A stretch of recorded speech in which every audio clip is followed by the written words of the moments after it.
Le bar de fer entre le syndicat des travailleurs et le gouvernement guinéen se poursuit. Ce jeudi, au sortir d'une assemblée générale à la Bourse du Travail, les centrales syndicales ont lancé un mot d'ordre de grève générale illimitée à compter du lundi 15 février 2016 sur tout le territoire national. Cette décision fait suite à la non-satisfaction des points inscrits dans la plateforme revendicative récemment déposée auprès du gouvernement. Elle s'articule sur 13 points essentiels, dont la baisse du prix du carburant à la pompe. Nous avons décidé de déposer un avis de grève parce que nous n'avons jamais eu l'habitude avec le gouvernement que ce soit une fin de non-recevoir qu'on nous oppose.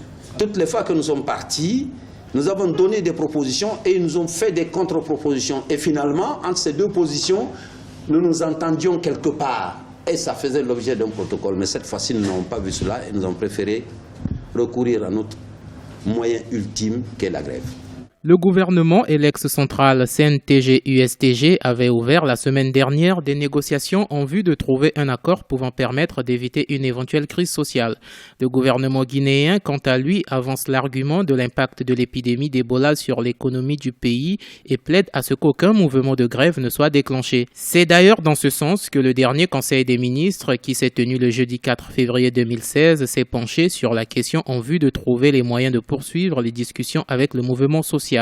Le projet de révision de la grille salariale de la fonction publique et le relèvement du taux des anciennes pensions civiles est une application des protocoles d'accord signés entre le gouvernement, le mouvement syndical et le patronat le 12 mai 2014 et le 6 janvier 2015.